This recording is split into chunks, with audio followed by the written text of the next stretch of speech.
Monsieur Comé a démoli notre maison, c'est-à-dire les tracteurs sont arrivés à 7h30 par là. Jusqu'à 10h, la maison avait disparu. Bonjour, je suis Madame Tiembi Hélène Touré. Aujourd'hui, je vais vous raconter mon vécu sur le boulevard.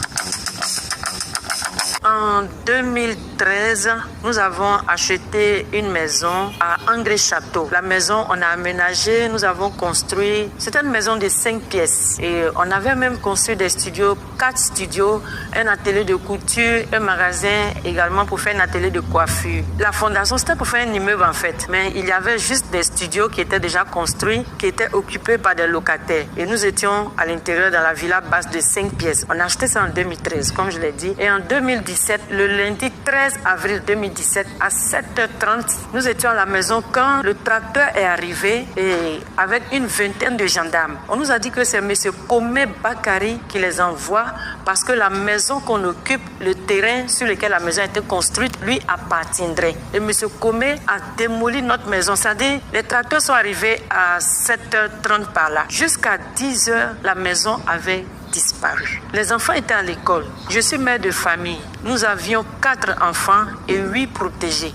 C'était une maison occupée par 14 personnes. Et ce jour-là, on a essayé de demander pardon, on a supplié, mais l'homme de main de M. Comé était là. Il était accompagné de plusieurs autres personnes. Je m'apprêtais à aller au cours parce que je suis enseignante. Je suis même sortie pour leur demander pardon. Je me suis jetée devant le tracteur tellement j'avais mal. J'ai commencé à pleurer. Et j'ai dit au chauffeur, vous allez me marcher là-dessus avant de casser ma maison. Je voyais l'homme de main de M. Comé qui disait au conducteur du tracteur, il faut foncer si on ne veut pas se lever. Et il y a un Libanais qui était là, qui est venu me soulever, qui m'a dit, madame, calmez-vous. Vous avez mieux que ça devant. Ne vous laissez pas, ne vous laissez pas avoir par cette douleur. Et c'est comme ça, on n'a vraiment pas eu le temps de ramasser nos affaires. On a appelé M. Comé pour lui dire, mais ce terrain nous appartient, nous avons acheté ce terrain. M. Comé nous a dit que lui, il a eu l'autorisation de démolir cette maison et personne ne pouvait l'arrêter. Les papiers qu'il avait n'étaient pas conformes. Celui qui nous a vendu la maison avait tous les documents. M. Comé nous a dit que lui, la décision de démolition de notre maison, lui, il a reçu ça depuis le haut, pour ne pas dire la présidence. Et il a cassé ma maison. Les enfants allaient à l'école. En pleine année scolaire, j'ai dû prendre toute la famille, les enfants, pour les envoyer à Boisseau chez mes parents qui sont là-bas. Et nous sommes restés, nos bagages à l'église, sous la bâche. On dormait chez des amis pendant près de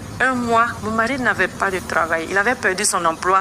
Moi aussi, j'enseignais au privé et l'argent que je recevais ne pouvait pas nous permettre de prendre une autre maison. Nous sommes restés pendant 1 mois et c'est les amis, les parents, les connaissances qui ont cotisé pour nous permettre de louer une maison toujours dans la même zone du château d'eau à Angré. Et aujourd'hui, nous sommes encore en location.